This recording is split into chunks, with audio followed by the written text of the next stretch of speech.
지난 10월 5일에 화란에서 그 카이프 저술 목록 해설집이 출판되었습니다. 756쪽이 되었는데요.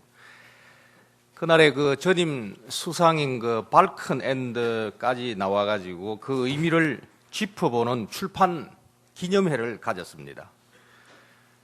이제 이 2주간이 지나고 난 다음에 한국에서 카이프 동역자인 바빙크 교의학 4권이 번역, 출판되어 기념 강좌가 열리게 된 셈입니다. 카이프 저술 목록을 편집한 편집자가 동양에서 나온 카이프 저작의 번역이나 관련 연구 저설들의 목록 입수하기가 아주 어려웠다고 토로한 적이 있습니다.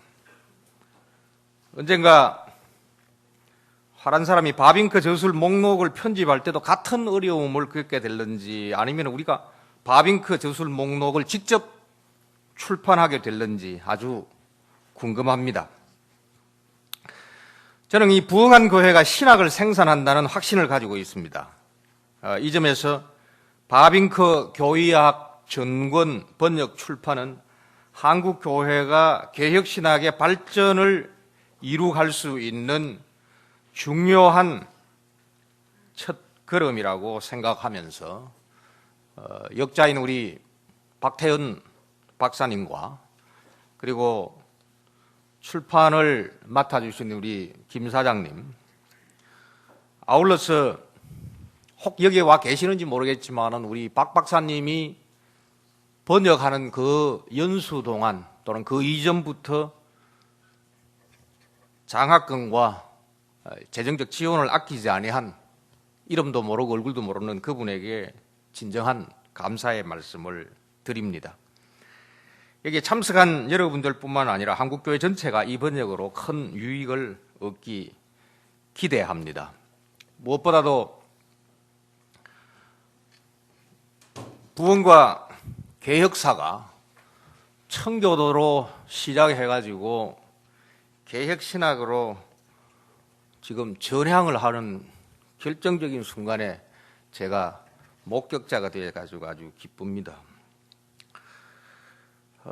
우리 백 목사님 강의를 들으면서 첫 줄에 앉아가지고 고개를 들었다가 고개를 숙였다가 좀 했는데, 첫째는 백 목사님의 관심이 많이 넓다라는 사실을 내가 알았고, 또 얘기를 듣다가 보니까 이 코르도바도 나오고 톨레도도 나오고 이래가지고 제 취미가 은퇴하고 여행 안내할 여행 가이드를 할 건데, 코르도바는 325년 니케아 회의에 중요한 기여를 했던 콘스탄틴 황제의 신학 자문관 오시우스가 감독으로 있던 지역이었습니다.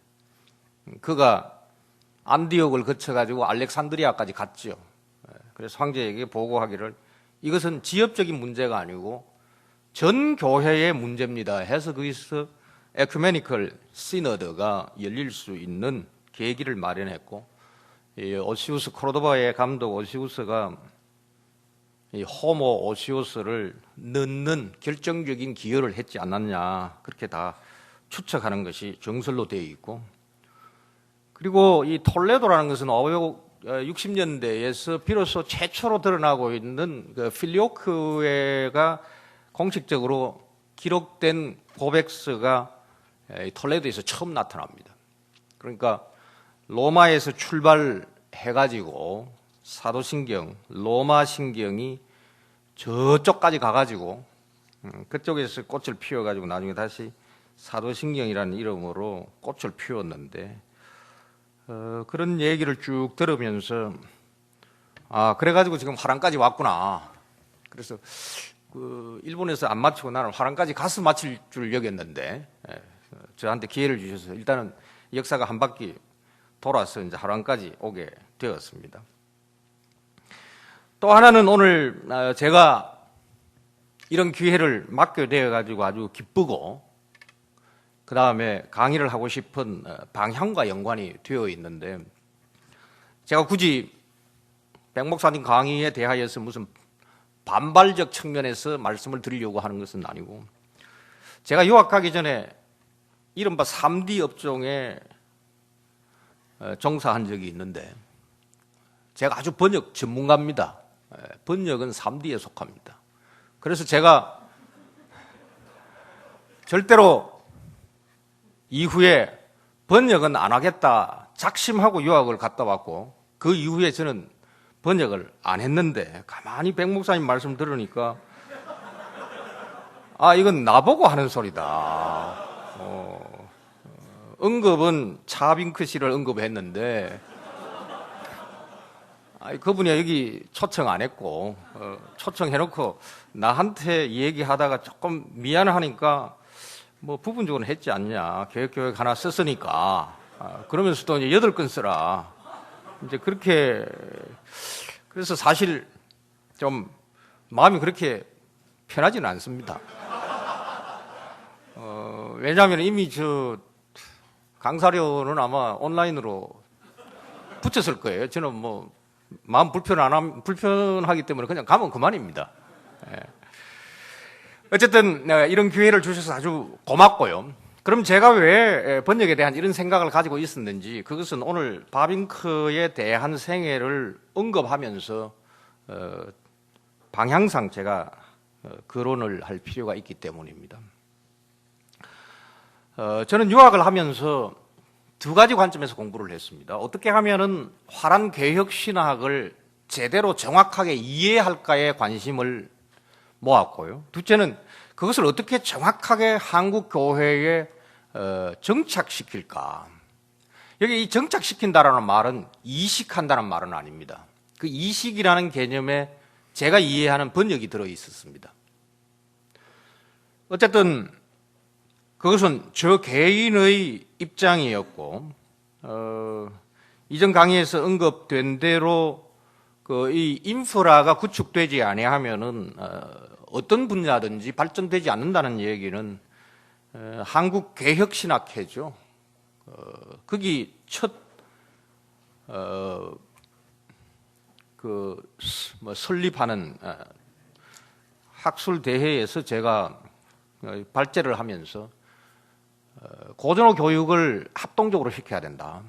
그리고 전문적인 번역자를 양성하여서 기독교 고전을 빨리 번역하지 아니하면 한국 신학은 절대로 자립할 수 없다. 그래서 제가 신학하는 방향 중에 중요한 것은 신학의 자립입니다. 이럴 때의 그 자립은 안타깝게도 저 개인적인 어떤 사명으로는 번역이 아니고 리퍼할 수 있다. 바빙크를 리퍼하겠다. 좋은 것은 확실하게 채택하여서 정착시키고, 우리 한국에서 더 기여할 수 있는 것에 대하여서는 우리가 그 위에 더 발전시키겠다. 그게 저 개인적 사역의 방향입니다. 가령 제가 바빙크 전기를 쓰면서 많이 살펴보았습니다만, 바빙크의 개인 경건에 대하여서는 청교도적인 모습이 잘 나타나지 않습니다. 가령 기도의 문제. 화랑개혁신학 전통에서는 기도라는 그 자체가 우리 이해하고는 전혀 다릅니다. 과연 이 기도의 신학적 측면을 우리가 어떻게 바빙크 신학 위에 정립할 수 있을까?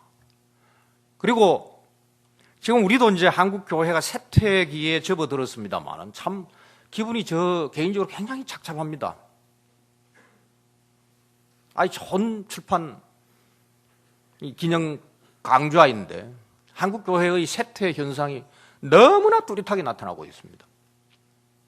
과연 개혁신학 입장에서는 전도를 어떻게 정립할까? 저는 뭐 개인적으로 아직까지 이 문제까지는 하지 아니했고, 기도에 대하여서는 어떤 개혁신학자들보다도 더 집중적으로 저 나름대로 신학적 작업을 했고, 또 제가 2007년에 출판했던 그 신학이라는 책 속에 은혜의 방편으로서의 기도라는 물음표를 넣어가지고 기도가 확실한 의미의 은혜의 방편인지 아닌지에 대한 저 입장을 교부들의 관점과 개혁자들 루터 칼빈 선생의 입장을 가지고서 살펴보았습니다만 지금은 전도에 대해서 관심을 많이 가지고 있습니다. 어떻게 하면은 한국 교회의 복음주의적 목회관이나 전도를 넘어서는 개혁신학의 입장에서 어떻게 하면은 전도를 정착시켜 가지고 이것을 우리에게 이 좋은 전통을 유지하고 관리해 가지고 넘겨주신 화란 개혁교회와 다른 개혁교회들에게 다시 보원을 할까? 이것이 제가 생각하고 있는 신학의 자립, 목회의 토착화, 신학의 토착화입니다. 이 관점에서 바빙크 생애를 살펴보겠는데요. 혹시 제 강의안을 출력시켜 보신 분이 있으면 한번 손 한번 들어 보십시오. 아예 감사합니다. 이 정도 되면은 제가 페이지를 언급을 해야 되겠네요. 제가 이것은 그냥 제 바빙크 그 부분에 대한 그 첫 부분 생애에 대한 요약입니다만은 이것을 기초로 해가지고 제가 제한된 시간에 강의를 하려고 하고 있는 그 순서와 구조는 이것입니다. 바빙크라는 인물을 이해하는데 몇 가지 각도가 필요한데요. 가장 중요한 것이 교회입니다. 교회. 신학의 자립, 신학의 토착화. 만약에 개혁신학의 토착화를 말하려고 한다면은 신학 이전에 교회라는 이 말 자체가 의폐가 있습니다만 인프라. 저는 교부 연구를 통해 가지고 더 확신하고 있는 것은 신학의 좌소는 교회입니다. 신학교는 특별한 방식으로 신학하는 자리이지 신학교의 신학 연구와 신학 교육이 전부이거나 절대이거나 유일하지 않습니다. 나는 그 점에 있어 가지고 내 스스로 개혁 교회의 전통을 배웠다는 데 대한 엄청난 감사와 자부심을 가지고 있습니다. 보니까 그게 고대 교회의 전통이었고 교부들이라는 분들 직업적인 신학자, 책상머리 학자들 한 사람도 없습니다. 다 설교자입니다. 바빙크 같은 경우에 있어가지고 안타깝게도 이 바빙크의 개인 경건 내가 막 추려내려고 내 책에서 막 이거저거 많이 언급하려고 했지만은 많지 않지만은 하나 분명한 거는 뭐냐? 자기는 철저하게 교회의 신학자입니다. 만약에 한국의 개혁교회가 정착되고 발전하고 이 개혁신학이 자립함으로 말미암아 우리가 이제는 복원할 수 있는 지경까지 가려고 하면은 기본적으로 개혁교회가 서야 되고 그 개혁교회에 있어서 중요한 요소가 뭐냐? 성경과 신앙 고백입니다. 물론 그게 이제 요리 문답도 들어가죠. 그래서 성경과 이것을 합쳐가지고 신조, 고백서 플러스 요리 문답서를 합쳐가지고 신조라고 하는데 이 측면. 따라서 이 바빙크가 일찍 자유대학교 교수가 될 수 있었고 레이든 대학의 교수가 될 수 있었지만은 하나님께서 자기를 그곳에 부르지 아니했다는 것. 비록 수적으로는 소수에 불과하고 그 구성상 볼 때는 아주 하층민들입니다. 이 화란말로 이 클레이너 라이든이라는 말이 있는데 제가 번역하기를 민초라고 번역을 했습니다만은 이 바빙크 모 교회의 배경이 뭐냐? 무식한 사람들입니다. 미안하지만 글을 못 읽는 사람들입니다. 문자적으로. 직업은 뭐냐? 농부들입니다. 물론 대도시에 있다 한다 하더라도 그 사람들이 대부분 노동자들입니다. 그리고 19세기 노동자들의 삶이라는 것은 지금 우리가 이주민 노동자들에 대한 얘기를 하지만은 이루 비교할 수 없을 만큼 아주 참 처참한 삶을 살고 있던 사람들이었습니다. 바빙크의 그 학문적인 위치, 바빙크의 그 학문적인 그 훈련 과정, 요새식으로 말하자면은 신학자로 어떤 연구기관, 대학교라도 갈 수 있음에도 불구하고 그것을 거절하고 하나님이 나를 이 교회에 태어나게 했고 내를 이 교회를 위하여 수고하도록 했다. 바빙크가 1854년에 태어나가지고 1880년에 박사학위를 받고 1882년 8월달 총회가 그를 아주 형편없는 자기가 태어나던 해에 설립된 깜뻔신학교 교수로 임용할 때에 그 학생도 몇 명 되지도 않고 학교 건물이 생긴 지가 불과 한 15년 정도, 1869년에 비로소 학교 건물이 생겼으니까 그전에는 한 15년 동안 교수 집에 가가지고 학생들이 공부를 했습니다. 참 형편없는 학교인데 하나님께서 이 교회에 나를 세워주셨다. 따라서 이 교회가 우리는 바빙크 너를 원치 않는다라는 것을 분명히 밝히기 전에 나는 자유대학교는 못 간다. 그 이후에도 여러 차례 자유대학교 올 것을 청빙하고 했지만은 결국은 카이퍼가 수상이 되던 1901년 총선에서 수상이 됩니다만은 1902년 불가피한 사정, 그것 때문에 바빙크가 그 정든 자기 교회의 신학교를 떠나서 자유대학교로 가는 아픔을 갖게 됩니다. 이 점에서 이제 교회의 위치와 그 다음에 이 신조의 위치에 대한 것을 말씀을 드리고요. 그리고 이제 바빙크의 이 성적을 보면은 사람이 우유부단하지는 않지만은 유약합니다. 자기 아버지의 성품을 이어받았는데 어머니는 아주 여장부였고 아버지의 성품을 이어받는데 그것으로 말미암아 상당한 어려움을 겪게 됩니다.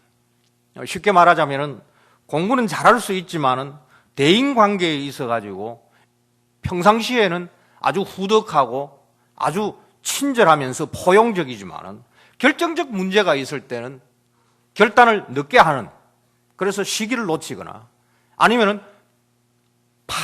그래서 이게 세 번째입니다. 이 정치, 그러니까 교회, 학문, 그리고 이 교회 정치, 이 세 가지 측면에서 내가 살펴보려고 하고 있는데 이 정치의 희생자가 됩니다. 두 번째인 이 신학과 이 학문 부분을 내가 살펴보기 전에 이 교회 정치 문제에 대한 얘기를 조금 하고 싶은데요. 개혁교회와 이 신학이 우리 한국 교회에 정착되려고 하면은 근본적으로 교회법, 교회 정치가 자리를 잡아야 됩니다. 바빙크와 이 카이프의 사역을 알기 위해 가지고는 기본적으로 교회법을 알아야 되는데 우리 한국 교회는 교회법을 모릅니다. 교회법은 교회 정치를 말하고 있지 않습니다. 교회 정치는 아주 최소화한, 그래서 이제 이런 점에서 우리가 이 장로교 청교도 전통이라는 것과 개혁파 전통에 있어 가지고 아주 뚜렷한 차이가 나타나는데 장로교와 청교도의 특색은 뭐냐? 모든 외적인 것, 틀린 것은 말할 필요도 없고 외적인 것 자체를 갖다가 축소화하거나 그 가치평가적으로 절하시키는 경향이 있습니다. 그것은 종교개혁 전통 자체가 그걸 안고 있습니다. 그런데 이것이 영국, 잉글랜드죠. 그 당시에는 영국 없었죠. 그 잉글랜드로 가면은 청교도들이 아주 더 극심하게, 그래서 청교도라는 이름 자체가 지니고 있는 그 강점과 약점이 미국을 통하여 가지고 우리 한국에 들어와 버립니다. 법이 없는 게 가장 좋지요. 그러나 법이 없기 때문에 정치꾼들이 훨씬 더 낮아질 수 있는 것이 한국 장로교회의 정치 현황입니다. 여기에 비해 가지고 개혁교회는 중세의 잘못을, 그러니까 특별히 의식문, 그래서 Book of Common Prayer, Church of England 가지고 있는 거 그거 청교도들을 수용할 수가 없었거든요. 이런 점에서 보면은 Book of Common Prayer에 걸맞을 만큼 개혁교회에서는 기본적인 그 의식문들이 있습니다. 심지어 기도 의식문들까지 있습니다. 이제 이와 같은 것까지 포함해가지고 좀 넓은 의미에서 교회법, 거기에 교회 정치 플러스 그 예배 지침과 같은 것을 생각을 하자면은 상당히 잘 정돈되어 있고 상당히 잘 정돈되어 있기 때문에 불필요한 변형, 따라서 바로 그와 같은 것들이 절대로 군림하지 아니하면서도 교회가 한 교회이다라는 것을 보여줄 수 있는 외적인 장치를 한 그와 같은 특징 속에서, 특징 위에서 바빙크 신학이라는 것이 정립이 되었습니다.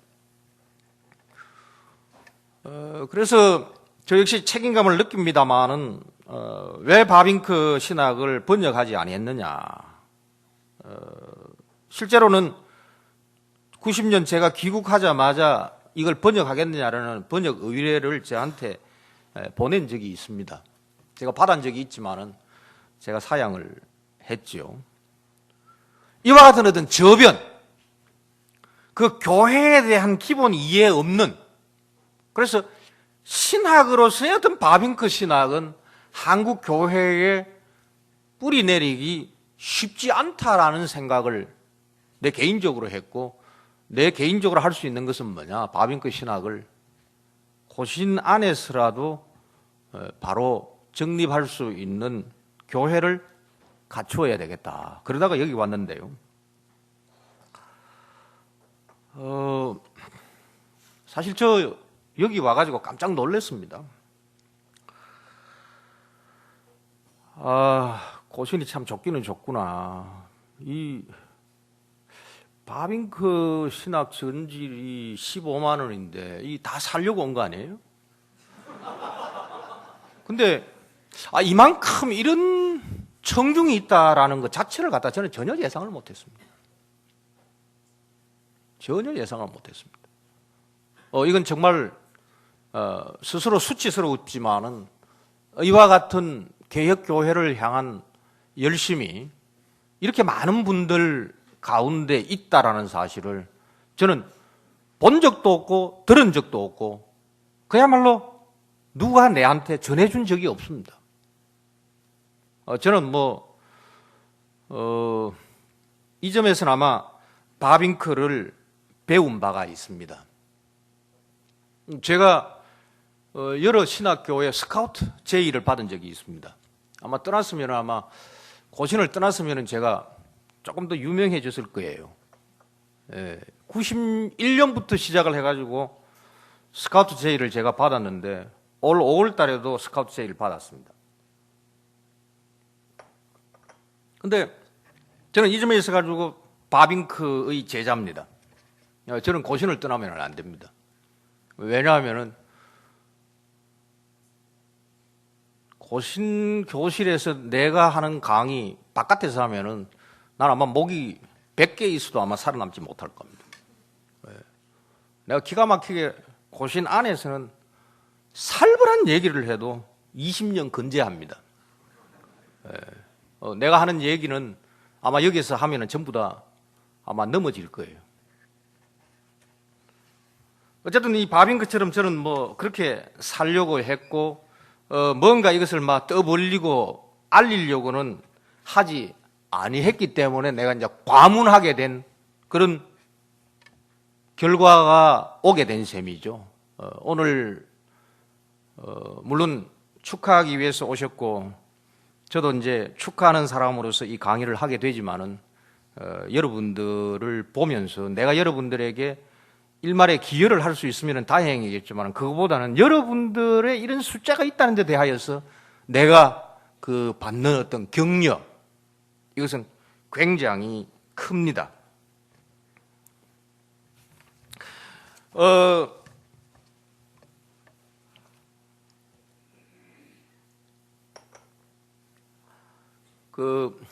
백 목사님, 내가 이거 벗어도 되죠?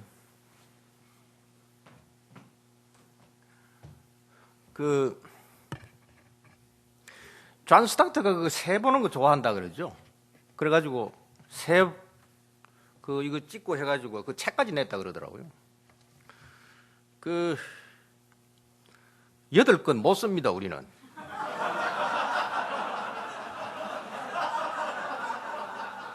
첫째 이유는 제 개혁교회학이 700페이지인데 내가 무엇이간데 성경 말씀보다도 더 그 두꺼운 책을 써야 되느냐. 그거 첫째고요. 둘째는 존 스타트나 바빙크나 칼빈과 같은 분들하고 우리는 한마디로 이 종류가 다른 족속입니다. 이분들은 이미 20전에 사역, 평생 사역이 준비되고 결정된 분들입니다. 쉽게 말해가지고 칼빈 선생 같은 이는 정말 겸손한 분인데 칼빈 선생이 지금의 학자들처럼 떠벌리려고 하면은요, 그 책이 이루 말할 수가 없을 거예요. 칼빈 선생이 만약에 자기가 말하고 있는 그 수비토 콘페르시오, 급작스러운 어떤 해심을 겪지 않고 역사의 가정은 불필요하지만 여전히 로마 교도로 남아 있었으면 에라스무스를 능가할 수 있는 학자입니다.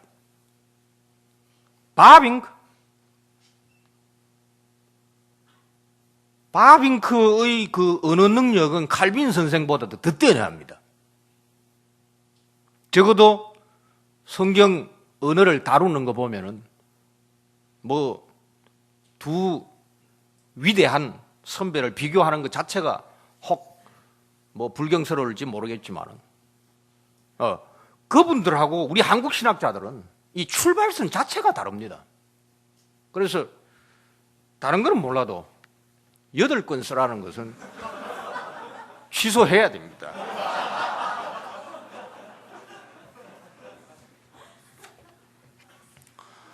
바빙크 교회, 이 분리교회라는 것인데요, 1834년에 일어난 일입니다.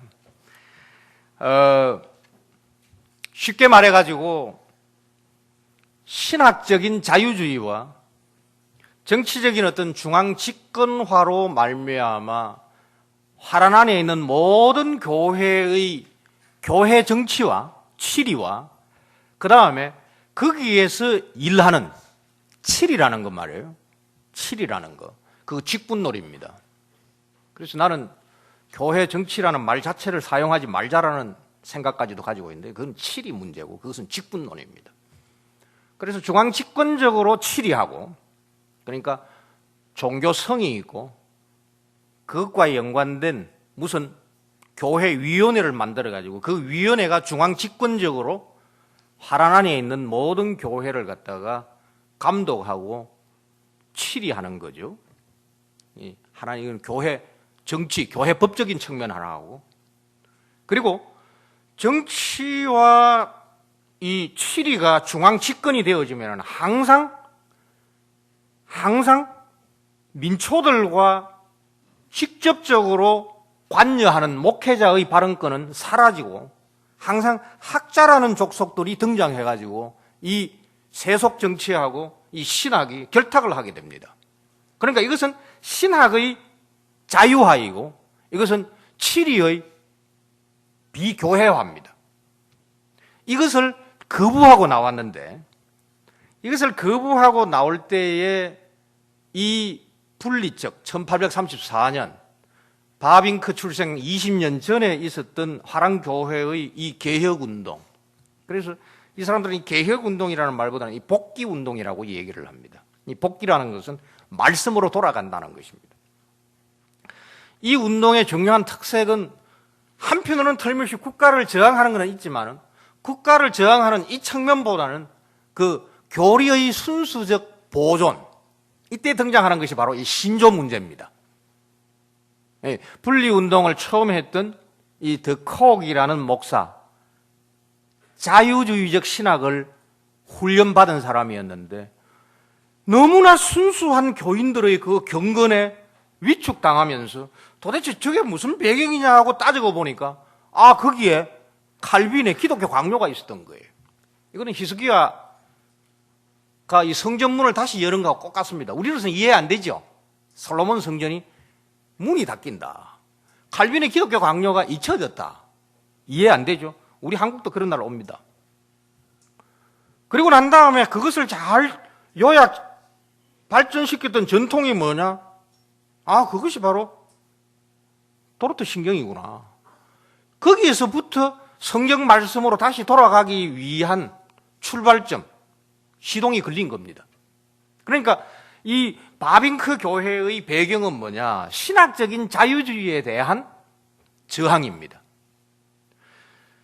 이후에 이제 카이프가 나올 때는 이 카이프는 정식으로 이 국가의 중앙 집권적인 교회 통치에 대한 저항으로 나타납니다. 따라서 화란의 자유대학교, 카이프가 세웠던 그 자유대학교의 자유에 두 가지 개념이 있습니다. 첫째는 신학적인 자유주의로부터의 어떤 자유. 그래서 우리는 자유 이래 말하면 이거는 신신학이다 이렇게 생각을 하는데 오히려 저쪽에서는 이것이 바로 제대로 된 겁니다. 스스로 그 굴레로부터 우리를 해방시킨다. 그 의미에서 신학적 자유. 그래서 이 신학적 자유가 다른 편으로서는 그렇게 신학적 좌경이라는 말보다는 비평학을 받아들이고 예수님을 그리스도로 받아들이지 아니하는 신학적 자유주의, 그러니까 신학과 교회로부터의 자유와 그리고 국가로부터의 자유, 이 두 가지 의미가 있습니다.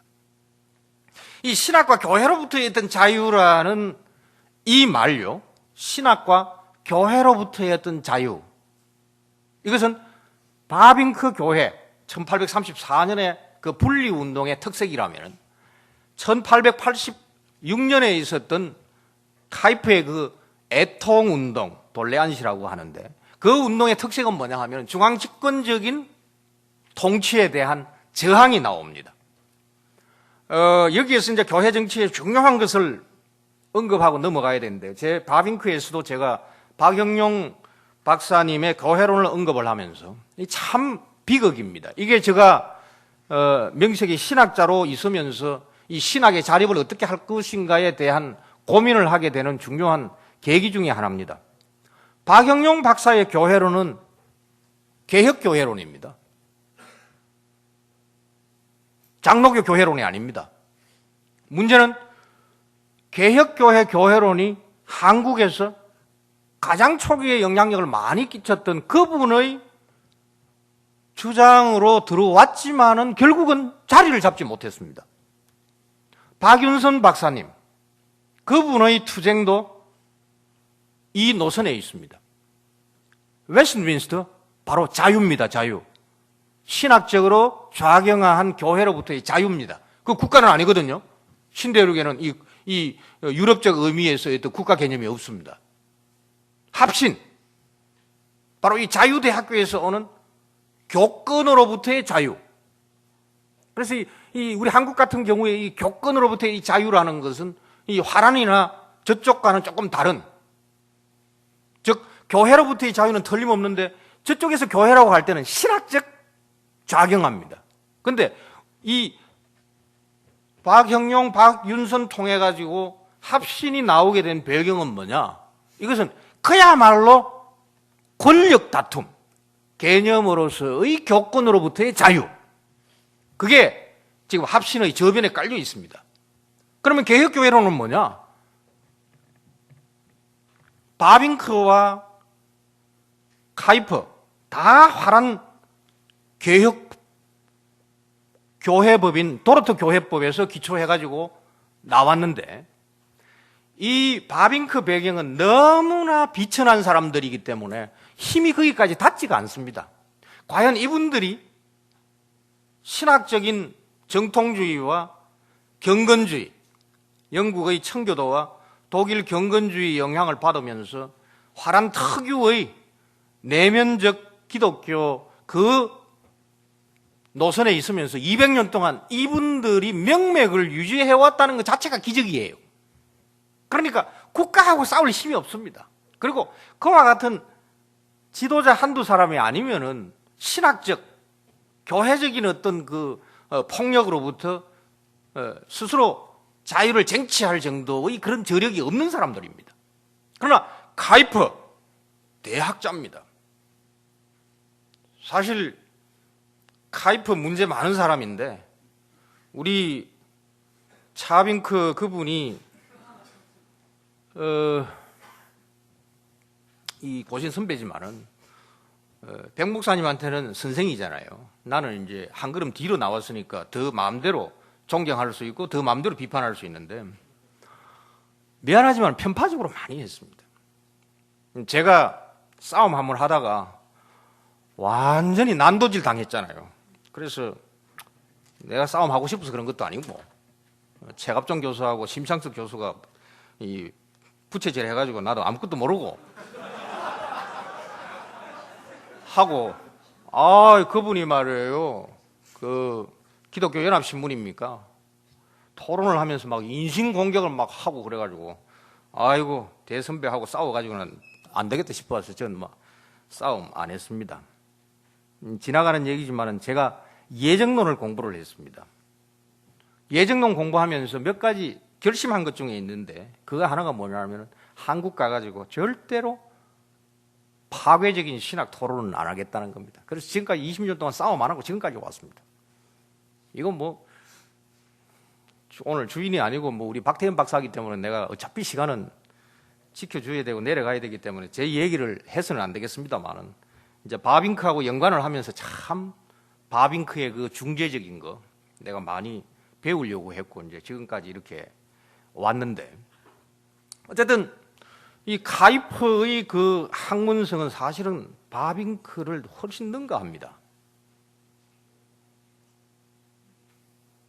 아마 이렇게 얘기하면은 오해하실는지 모르겠지만은 카이퍼하고 바빙크는 급이 다릅니다. 급이 다릅니다.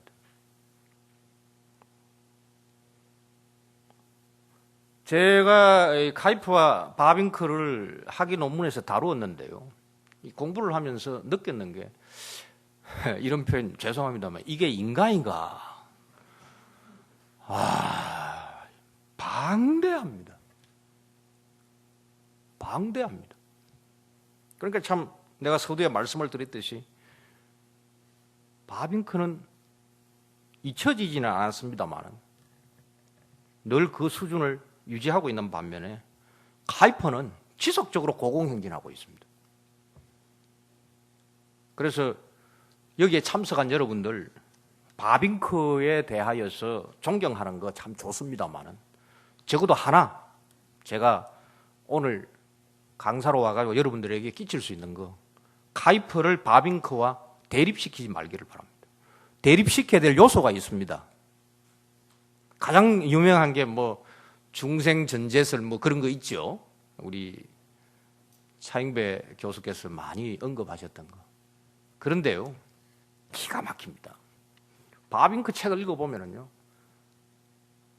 말을 했는지 안 했는지 이것을 갖다가 딱 떼가지고 카이퍼냐 바빙크냐 물어보면은 독자가 이해하지 못할 절묘한 문장 구성을 해나갑니다. 제가 예정론이기 때문에 전텍스를 후텍스를 내가 잘 알고 있습니다. 아주 기가 막힙니다. 그래서 우리 바빙크 선배도 우리가 존경해야 되지만은 카이퍼 선생을 절대로 비하하지는 마시기를 바랍니다. 이러면서 제가 개요를 하다가 보니까 강의 시간 절반이 다 넘어갔는데요. 예, 이 교회에 대한 관심 굉장히 중요하다는 거 이제 그 강의 본론으로 제가 들어가겠습니다. 2004년 바빙크 출생 150주년 할 때 그 컨퍼런스가 자유대학하고 깜쁜 신학교에 있을 때 이제 저도 가서 그 발제를 했습니다만 마지막에 화란 법무부 장관이 와가지고 강의를 하더라고요. 아주 굉장히 실망하고 내가 갔습니다. 화란 사람들이 이런 사람들이 아닌데 이 학회를 그것도 신학 학회에 왜 법무부 장관이 와가지고 마지막 강의를 하냐. 이거는 완전히 화란이 변질했다. 깜짝 놀랐어요. 지금 법무부 장관이 현재 노동부 장관을 하고 있습니다. 자유대학교 법학과를 나온 분인데 바로 그 사람의 정조 할아버지가 레이든에 목회할 때 분리척 교회가 딱 하나 있었는데 바빙크가 그 교회에 출석하면서 이 목사님의 영적인 지도를 받아가지고 신앙을 잃어버리지 않고 왔다는 사실을 그 장관으로부터 직접 들을 수가 있었습니다. 이 레이든으로 갈 수밖에 없었던 이유, 여기에 바빙크의 양면성이 있습니다. 한편으로는 지적으로 탁월하고 아버지로부터 가정과 교회에서, 아버지로부터 라틴어 처음 배웠습니다. 그렇게 잘 교육을 받았지만은 그 안목이 훨씬 넓어서 아버지가 감당할 수 없고 깜쁜 신학교 교수들이 감당할 수 없는 지적 관심과 능력을 가지고 있던 바빙크. 한편으로는 자기 교회의 전통을 귀하게 여기기 때문에 평생 깜쁜 신학교를 갖다가 사수하려고 했습니다. 그런데 카이퍼, 그리고 카이퍼의 정신적 선생인 그 흐룬 판 프린스트라는 인물, 내 지도교수는 나를 너가 한국의 흐룬 판 프린스트가 되겠구나. 그 흐룬은 병사 없는 야전사령관입니다. 그 흐룬과 카이퍼의 그 칼빈주의 부흥운동을 듣고 난 다음에 이것이 바로 다시 주시는 기회라고 생각을 하면서 뛰쳐 나가려고 했지만은 자기 교회가 그것을 허용하지 아니하는 거예요. 그래서 1899년, 1901년 바로 그 시점을 기준으로 해가지고 바빙크의 교회에 대한 그 이해와 사랑이 하나의 분기점을 이루옵니다. 그 전까지는 이 분리와 애통 교회의 합동을 위해 가지고 최선을 다할 때에 분리척 동지들, 동료 교수들로부터 엄청난 오해와 질타를 받습니다. 그러나 자기 아버지가 목사였고 자기가 스스로 교수로서 신망을 얻고 있는 상태에서 점점 분리척 교회가 자기를 지지하고 있을 때 카이퍼가 스톤 렉처 하려고 미국 떠난 사이에 바빙크는 지금까지 카이퍼 측에서 오해를 많이 받고 있었다. 즉 분리 쪽에서 카이퍼 측을 오해했다. 그게 뭐냐? 학문 이해. 카이퍼의 경건성이 적어도 나온 자료로 보면은 바빙크보다도 훨씬 깊습니다. 카이퍼의 그 메디테이션, 그거 아마 번역하기 쉽지 않을 거예요.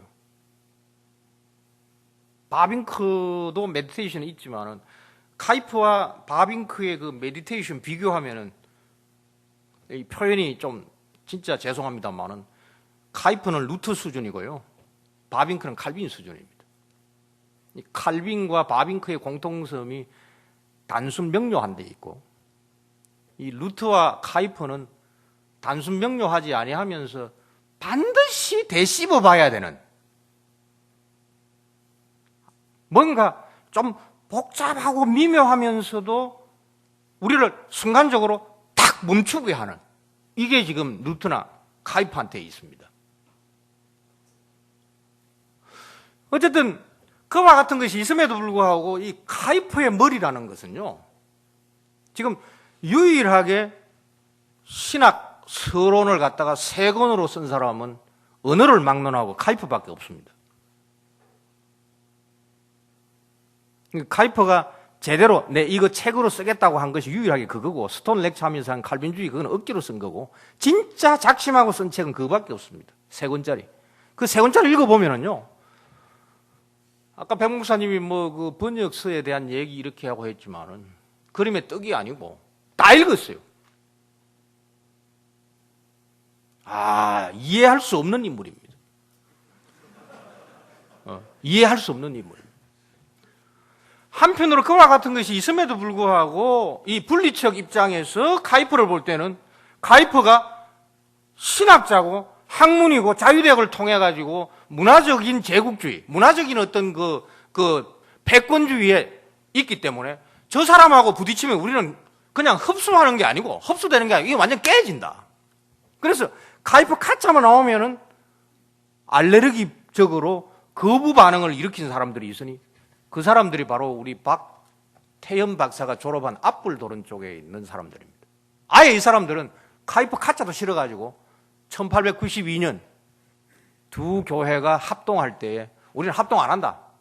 그래가지고 떠나버린 사람들입니다. 그러니까 바빙크 같은 경우 1901년을 기점으로 해가지고 이전은 자기 교회를 설득을 해가지고 이렇게 성공을 했고 지금부터는 성공을 했기 때문에 교회는 하나 됐고 1892년에 하나 됐고 가장 큰 문제가 뭐냐면 두 학교의 통합 문제였습니다.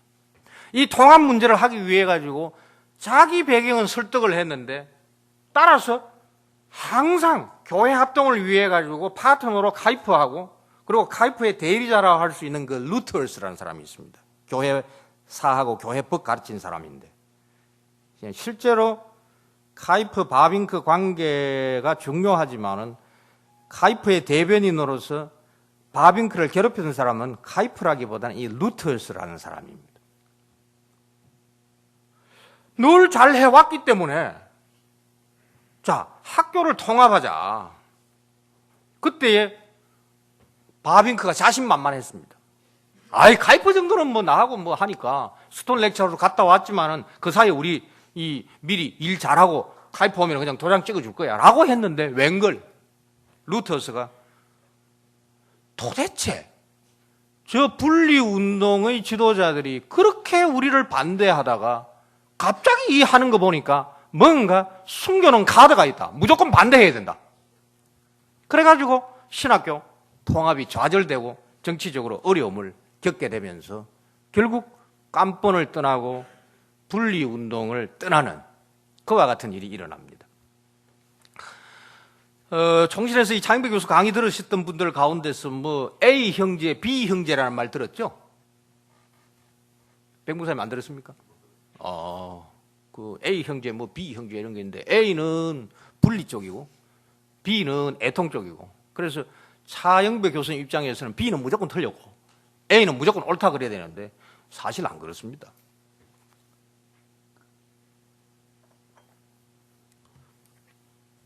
어쨌든 교회 문제는 내가 이렇게 하고 넘어가겠습니다. 교회에 대한 사랑 없는 신학은 의미 없다라는 거. 그래서 혹 여기 오신 분들에게 제가 당부해 드릴 게 있다면은 개혁 신학은 교회에서 시작해야 됩니다. 따라서 신학으로서 바빙크 신학, 신학으로서 칼빈이 굉장히 중요하지만은 교회 없이 칼빈을 읽고 교회 없는 바빙크를 읽으면은 비판주의자는 될 수 있을는지는 모르지만 교회를 건설할 수 있는 일은 하기가 쉽지 않다는 측면입니다. 제가 말을 이 부분을 정리해야 되기 때문에 그냥 마칩니다만은 개혁교회도 복음주의자들만큼 성장할 수 있는 모델을 만들 수 없을까에 대한 고민을 많이 하시면서 이 바빙크 교회학을 교회의 관점 그리고 신조의 관점에서 읽으시기를 바랍니다. 말하자면 언어를 먼저 하고 그리고 신조를 하고 난 다음에 언어를 하면서 성경 내용 파악을 하고 그리고 신조 공부하고 난 다음에 비로소 신학 공부합니다. 우리 지금 한국 신학 교육 자체에 이 전반기에 세 가지가 없잖아요. 성경 원어, 성경 내용, 신조 교육 자체가 지금 아주 허술하잖아요. 그러면서 이와 같은 것을 배우지 못한 교수들이 자기 신학을 가르치고 있다고. 그래서 내가 신학의 현장은 교회다 이러면은 아마 신학 교수들 앞에 나가면 아마 몰매 맞을 거예요. 그래도 나 고립하기 때문에 이 얘기는 반드시 합니다. 나는 우리 학교에서는 분명히 얘기합니다. 신학의 현장은 교회이고 아울러서 교회 정치하고 연관해가지고 바빙크와 연관되어 있는 부분이 바로 이겁니다. 신학 교수를 도대체 누가 임명하느냐? 자유대학교는 자유입니다. 정부로부터의 자유. 이게 바로 이른바 개혁파 원리입니다. 개혁파 원리라고 얘기를 할 때 개혁파 원리가 성경에서만 나오느냐? 아니면은 개혁파 신조까지 포함하느냐? 아니면은 그거 플러스 거기에서 연역한 것까지 포함되느냐? 적어도 세 가지 국면에서 살펴볼 수 있는데 이 사람들은 항상 개혁파 신조까지는 포함된다고 되어 있지만 그 저변에 깔려있는 게 뭐냐면 이른바 영역주권입니다. 영역주권이라는 것이 바로 국가로부터의 자유를 주장하기 위해서 카이퍼가 제창한 이론입니다. 그렇다고 진짜 제창은 아니에요. 그 프리드리히 스토알이라고 그 독일 루트파 정치가이자 신학자로부터 이거 채택했습니다. 카이퍼가. 어쨌든 이와 같은 측면이 있는데 신학교라는 것 자체는 교회가 신학의 주체이다. 따라서 신학 교수를 교회가 임명해야 된다. 이게 바로 바빙크가 속한 분리교회의 입장입니다. 그런데 애통 측은 영역주권, 이 개혁파 원리다. 학문은 교회에 속하지 않았다. 학문은 대학에 속했다. 따라서 교회는 학문을 위한 연구단체를 만들 수 없다. 그러면 자유대학은 뭐냐? 교회가 세운 것이 아니고 협회가 세웠다. 교인들이 세웠다. 그럼 교인들이 그렇게 세울 때 기초가 뭐냐? 협회의 규정이다. 그 협회의 규정이 뭐냐? 바로 개혁파 원리다. 따라서 자유대학교 신학부 교수를 교회가 임명한 것이 아니고 그 협회가 임명을 합니다. 이게 이제 분리파하고 애통파의 교회론과 교회 정치 그 차이가 나타나고 결과적으로 강도사 인허를 어디서 하느냐? 신학 교수회가 갈 것이냐? 아니면 이사회가 갈 것이냐? 이거 지금 따져야 되는데 이거 따질 수 있는 한국 신학자, 한국 교회 아무 데도 없습니다. 이 바빙크 역사를 읽어보면 나타납니다. 이 전통을 지금도 가지고 있는 데가 어디냐? 우리 박 박사님이 공부한 앞불도론에서는 신학 마치면은 최종 졸업시험을 관장하는 데가 이사회입니다. 교회가 신학의 현장이고 신학의 주체다. 이제 이런 점들을 아셔야 바빙크 또는 그분이 속한 이 개혁신학 자체가 한국에 자리 잡을 수 있는, 아까 언급하다가 넘어갔습니다만은 교회 정치에서 가장 중요한 거, 목사의 소속이 어디냐? 장로교회는 어디죠? 노회입니다. 개혁교회에서는 당회입니다. 목사가 범죄하면 장로교회법은 노회에서 권징을 하지만은 참 치리하고 권징 차이는 아시죠? 지금 한국 교회가 이상하게 치리 받았다 그러는데 우리 모든 교인들은 다 치리 받아요. 그건 권징 받는다는 말이죠. 시벌 당했다 그 말입니다. 장로가 장로교회법에서 범죄하면 어디에서 시벌하죠? 당에서 합니다. 그런데 개혁교회에서는 목사는 목사이기 이전에 교인입니다. 제가 앞으로 이 주제 가지고 장로교 정치 근본적인 평가를 위한 십자군 전쟁을 할 겁니다. 아주 잘못됐습니다. 목사들 임지가 있으면은 노회 관할이지만은 무임 목사 이렇게 하면은 도대체 이게 교인인지 아닌지 아무데도 감독하지 아니한 아주 잘못된 겁니다. 이거 지금 박윤선 목사님 잘 알았고 박윤선 목사님 잘 알았습니다.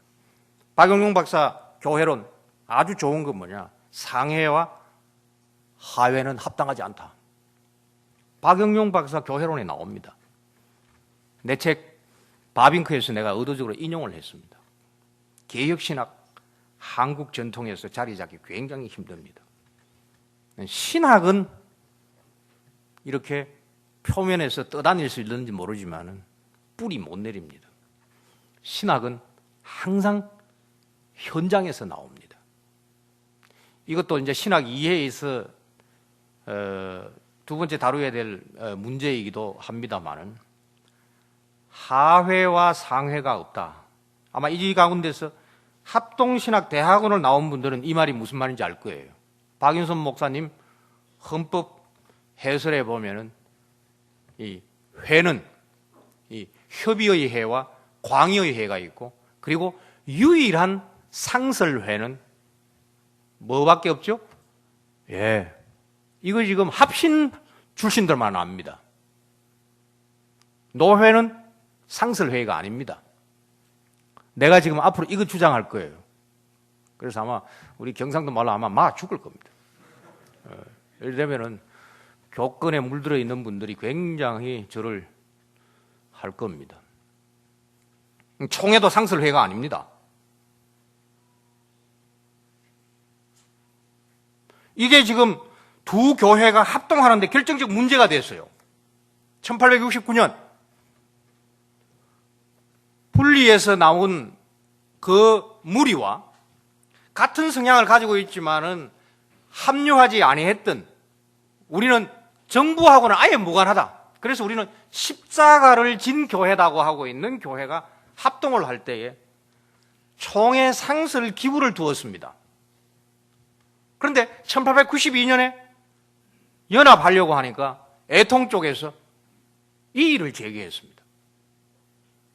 카이퍼 교회법, 실제는 카이퍼가 했다기보다는 그 루터스의 교회법의 중요한 특색이 뭐냐? 철저히 지역교회입니다. 아마 여기에 물어보면 아마 지교회의 지자가 뭐냐 하면 전부 다 뭐 갈지자 할 거예요. 예, 아니면 가지지자 할 거예요. 이 땅지자입니다. 로컬 처치입니다. 개혁교회의 교회론의 기본적인 출발점이 뭐냐? 콩그리게이션입니다. 지역교회입니다. 거기에서 회중교회, 그거하고 기본적 출발점은 같습니다. 그래서 이런 그 교회법적인 신조와 교회법적인 기초 없이 바빙크 신학 한국 교회에 이식은 될는지 모르지만 정착 안 됩니다. 그게 교회와 이 정치 부분에 일단 얘기한 거고요. 두 번째로 그 신학과 학문에 대한 얘기를 하겠습니다. 교회 정치에 대해서는 마치는 시간에 제가 조금 더 말씀을 드리겠습니다. 바빙크 공부를 참 잘했습니다. 바빙크의 중요한 특색 가운데 하나가 뭐냐 하면은 세머를 전공을 했기 때문에, 그리고 세머를 전공을 했다라는 말은 뭐냐면 이 당시에는 아라비아까지 다 했습니다. 뭐 그냥 뭐 고대 근동어 지금까지 배우고 있는 것뿐만 아니고 아라비아까지도 이 우리 바빙크 선배는 아주 잘 했습니다. 그러니까 그 한문을 알면 수천 년 문화유산을 해독할 수 있고, 라틴어를 알면은 이것도 한 2000년 이상의 유산을 읽을 수 있는 것처럼 또 다른 맥락에서 나온 문화유산을 갖다가 읽고 해석할 수 있는 그 안목을 바빙크는 가졌던 겁니다. 아마 그걸 하기 위해서 레이든으로 가지 않겠느냐. 레이든 대학에는 1575년에 스페인하고 싸우면서 레이든 씨가 뚝을 터뜨려가지고 스스로 수장당하면서 스페인의 그 가톨릭 군을 격퇴시키고 화란이 독립할 수 있는 기틀을 마련했기 때문에 그 당시 왕까지는 안 되지만은 화란에서 통치하고 있던, 이 통치라는 개념도 참 이상합니다. 항상 위에서 밑으로 내려오는 것이 아니고 밑에서 위로 올라가는 제도. 뭐 이제 이거 얘기하면 또 교회 정치에 대한 얘기를 했는데요. 이 제네바나 이 화랑 같은 데서는 이 개혁파 교회법이 나올 수밖에 없고요. 동일한 불어권이라도 프랑스로 넘어가면은 장로교 정치 제도가 원래는 스코틀랜드에서 자리를 잡은 게 아니고 프랑스에서 자리를 잡았습니다. 왕정하는 데 가가지고는 장로교 정치가 되는 거고요. 왕정이 없는 군주들의 연합체에서 하는 데거나 아니면은 제네바 같은 폴리스에서 이루어지면은 개혁파 교회법이 나오죠. 참 우리 중앙 집권에 익숙한 우리로서는 어떻게 될지는 참 큰 숙제입니다만 이 점을 염두에 두시기를 바라고, 어쨌든 그 레이든에 뭘 도대체 보답을 할까 하니까 이 사람들 우리 대학을 지달라 해가지고 1575년에 첫 대학이 레이든에 세웠는데, 레이든 대학은 지금도 마찬가지입니다만은 이 동양학에 있어가지고는 유럽에서 선두적 역할을 하는 데였습니다. 바빙크 선생이 그렇게 공부를 열심히 해가지고 저변을 잘 닦았다는 거죠. 저는 이제 이 나이 돼가지고 요새 히브리어 헬라어 성경 많이 읽습니다. 그러니까 바빙크는 이 나이 돼가지고 끝났어요. 내근 쓰고 끝났어요. 바빙크 보면은 너무 열심히 일을 해가지고 이거 내근 딱 쓰고 난 다음에 사람이 손 탁 틀고 말해요. 교육학, 심리학, 정치 이런 쪽으로 빠져버렸어요. 더 이상 할 게 없다 생각하고 책 다 팔아버렸고. 그런데 저는 그 나이 돼가지고 아직도 멀었어요. 바빙크 지금 20세 때쯤 했던 거 지금 하고 있는데 내근은 그냥 8건 택도 없습니다. 그리고 1880년부터 시작을 해가지고 채 2년이 안 됩니다. 1881년 1월 달에 이제 목사 안수를 받고 이제 한 1년 한 10개월인가 이렇게 이제 목회를 했는데, 이제 거기에서 그 무식한 교인들이, 이 무식하다라는 것은 그 비하적 표현이 아닙니다. 문자적으로 문자를 모르는 분들입니다.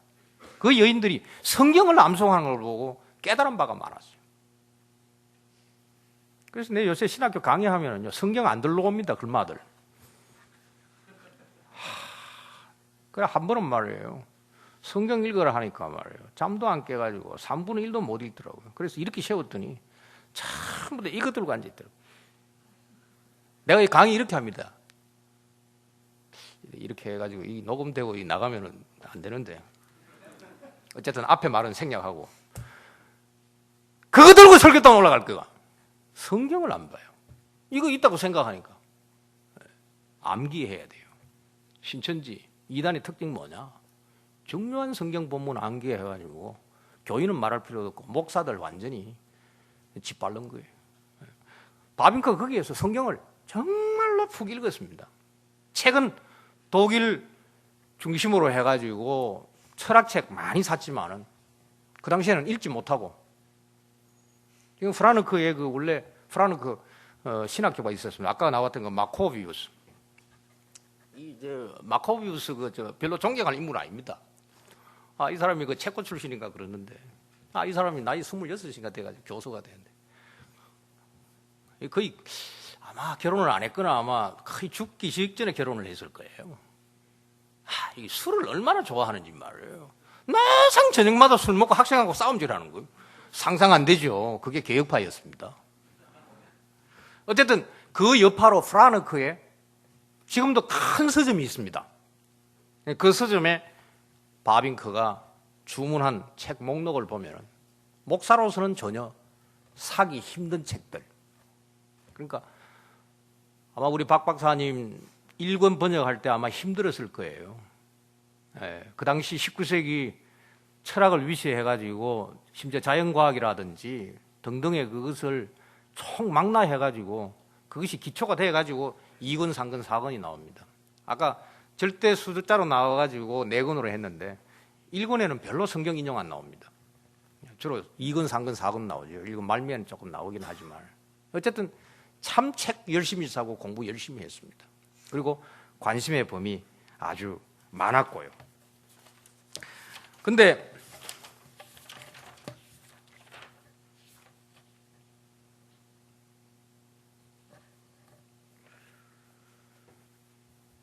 바빙크에게 이제 중요한 영향을 준 것은 이제 순수 신학 개요라는 것인데요. 이 시놉시스라는 건데요. 이게 이제 1961년이죠. 레이든에 있는 신학 교수 4분들이 도르트 회의를 하고 난 다음부터 시작을 해가지고, 여기 순수라는 개념은 우리는 아르미니안이 아니다. 그 의미에서 그 퓨리오스,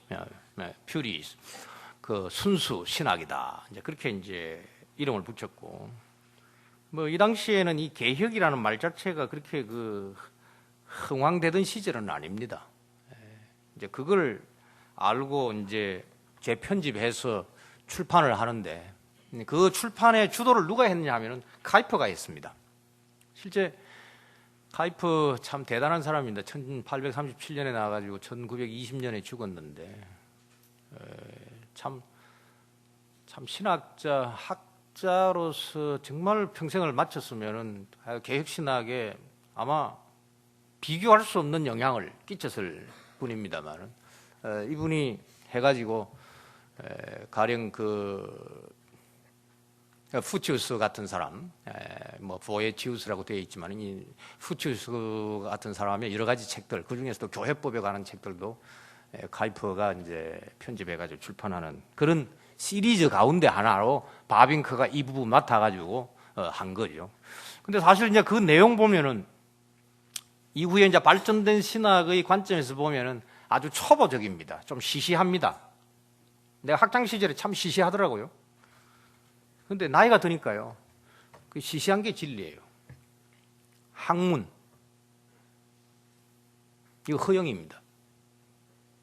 그래서 바빙크가 그 말년에 했던 얘기, 내 학문이 내게 준 유익이 무엇인가?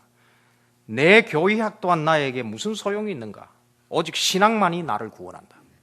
아, 이건 정말 두고두고 여러분들이 명심하고 나가시기를 바랍니다. 바빙크를 절대로 신학자로 이해하고 접근하면은 큰 유익이 없습니다. 아마 저 같은 사람이 이렇게 얘기했으면은 객기가 심해도 심하다, 정신 나간 작자다, 그래 나왔을는지 모르지만 바빙크가 죽기 전에 했던 얘기가 바로 이겁니다.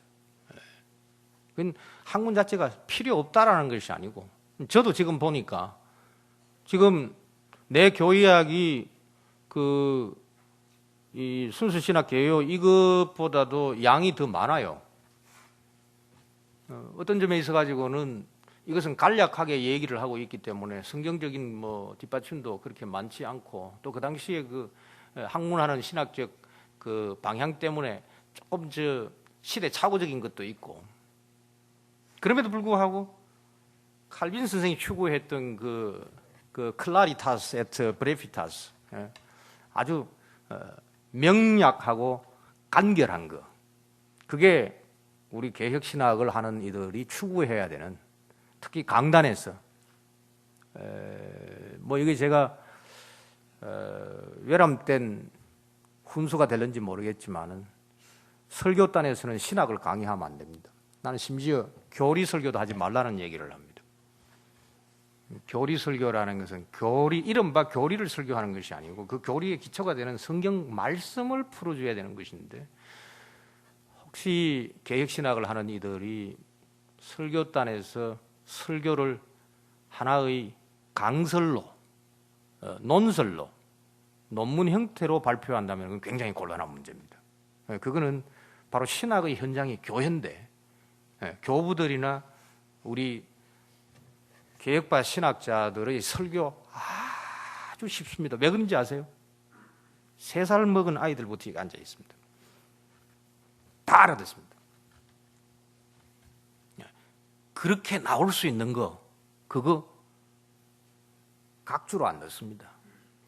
그야말로 뭐 그 사람들 뭐 기도는 좀 약하기 때문에 내가 지금 기도로 묵상하고 얘기하려 하다가 멈칫했는데, 뭐 그건 좀 생략하고요. 성경 공부 엄청 합니다. 그래가지고 그 성경의 진수를 흔히들 말하는 거 액기스로 뽑아가지고 말하되 3살 먹은 아이도 이해할 수 있는 설교를 합니다. 그게 교회 정치, 장로들이 신방해가지고 아이들이 설교 이해했는지 안 했는지를 확인을 하고 목사에게 리포트를 합니다. 네, 이런 측면에서 다시 강조합니다만 신학의 현장은 신학교가 아닙니다. 교회입니다. 그리고 나는 동방교부를 연구한 결과 신학은 학문이 아닙니다. 신학은 1차적으로 학문이 아니고 하나님을 말하는 것인데, 그 하나님을 말하는 신학의 현장은 설교단입니다. 설교가 강하고 설교로 인하여서 좋은 교인이 좋은 목사 될 수 있고, 설교로 인하여서 교인들이 바깥에서 빛과 소금이 될 때에 그 열매로 신학이 가능한 것이지, 신학이 먼저 들어오고 교회가, 제가 20년 가르쳐 보니까 안 되더라고요. 그래서 제자들 유학 많이 보냈지만은 지금은 유학 못 가게 합니다. 좋은 목사 되라. 좋은 설교자 되라. 교회가 있어야 신학이 있다. 어쨌든 바빙크 선배 참 공부 많이 했고요. 참 바빙크 읽어보면은 이 독파력 말이에요. 우리는 못 따라갑니다. 아니 솔직히 저 바빙크 교회학 쓰는데 5년 안 걸리는데 번역하는데 5년 걸렸다고 하면 말이 됩니까? 이건 내 번역자에 대한 폄하가 아니고 이 우리 출발점이 다르다는 겁니다. 그래서 우리가 참 따라가야 되겠지만은 그와 같은 분들이 한 분 나온다라는 것은 하늘에서 우연히 떨어진 게 아니고 깔려 있는 게 있습니다. 그래가지고 하나님께서 그 열매를 풍성하게 맺을 수 있도록 그렇게 인도하셔가지고 나온 것이 우리 바빙크 선배의 결실입니다. 시간이 채 5분이 안 남아가지고 신학에 대한 얘기는 또 내 책임이 아니니까 넘어가야 되겠고 정치 문제에 대한 얘기를 조금 하겠습니다. 아까도 말씀드렸듯이 신학의 문제에 있어가지고 교회론적으로 교회가 합동하는데 중재적 역할을 참 많이 했습니다. 이 바빙크 책을 읽어보면 아까 말씀드렸던 것처럼요, 기가 막힙니다. 만약에 카이퍼가 이쪽으로 간다 하면은요, 카이퍼가 이쪽에 와가지고 여기 이래 왔다 하면은 바빙크는 이쪽에 와가지고 같이 갑니다. 이게 지금 맞물리도 왔다가 하는데요. 제 학위 논문 바빙크 부분이 가장 큰 칭찬을 받은 부분입니다. 까쁜 신학교의 전통이 카이퍼가 아니고 바빙크입니다. 바빙크는 인프라고 카이퍼는 수프라라는 것이 화란 신학계의 정설인데 내가 정확한 문장을 두 사람을 비교해가지고 집어냈습니다. 똑같은 표현, 똑같은 문장으로 카이퍼는 수프라를 주장하는 반면에 바빙크는 인프라를 주장하고 있는 걸 갖다가 여러 군데 들추어냈더니 내 지도교수가 원래 수프라입니다. 그래서 내가 수프라니까 니도 수프라 되라고 그렇게 이제 논문 주제 줬는데 그것 때문에 되게 싸웠습니다. 나는 1989년 12월 26일 4시, 오후 4시 30분부터 저녁 10시 15분까지 싸움 디기하고 말이에요. 내가 평생 베르크하고 싸웠는데 예정론에서 어떻게 내 문화에서 베르크하고 제자가 나올 수 있느냐. 아니다 했어요. 아니다 했어요. 바빙크를 갖다가 수프라 쪽으로 밀어 넣었으니까 굉장히 화가 났던 거예요. 그래서 싸우다가 정확하게 6시 15분 알았어, 나 박사학위 그만둬요 하고 던져놓고 나는 왔어요. 그 얘기는 지금 시간이 없어가지고 안 하겠지만 나중에 내 지도교수가 수긍하고 바로 다음날 아침에 수긍하고 미안하다 그렇게 했고 그 아들이 후임 교수가 되었는데 그 아들이 정말 놀랍다. 아무도 발견하지 못한 거 이렇게 발견을 했다고. 그래서 바빙크하고 카이퍼의 그 신학의 차이라는 것이 바빙크의 그 유약한 측면과 중재하려는 측면, 그 측면으로 말미암아 이 경계가 그렇다라는 것을 말씀을 드리고 이 카이퍼의 신학에 문제가 되고 있는 이 중생 전제설, 이게 이제 언약론과 연관되어진 것이고 소명이 먼저냐 중생이 먼저냐의 문제에 있어가지고 카이퍼가 택도 없는 소리를 했어요. 진짜 카이퍼 택도 없는 소리를 했어요. 그러면 적어도 나 같은 성격이라면 카이퍼 택도 없는 소리 했으니까 막 토론하지 말고, 그리고 당신 제자들 말이야 쓸데없는 소리 하고 있으니까 입각 다물게 해라 끝냈을 건데 끝까지 해가지고 1905년 유트레흐트 총회에서 중재안을 냅니다. 이제 카이퍼의 이제 교회 정치적 측면인데도요. 시간이 지금 10분이 돼가지고 한두 마디만 하고 내가 마치겠습니다만, 한마디로 바빙크는 교회 정치의 희생자였습니다. 카이퍼는 정치판을 기가 막히게 읽었는데 바빙크는 열심만 있고 순수하면 될 줄 여겼는데 결국은 당했습니다. 카이퍼한테 당하고 카이퍼의 후계자가 돼가지고 자유대학교 두 번째 교회학 교수로 갔는데요. 사실 이 교회 정치 이 측면에 대한 얘기를 조금 해야 우리 한국 교회에서 개혁신학이 그 이식을 넘어서 정착할 수 있는데 좀 도움될 수 있는 부분이 있지만은요. 더 한들 뭐 하겠습니까? 10분이 지내신 나는 강사료는 다 받았고 뭐 이것으로 마치겠습니다. 고맙습니다. 은혜로운 시간 되셨나요? 20분간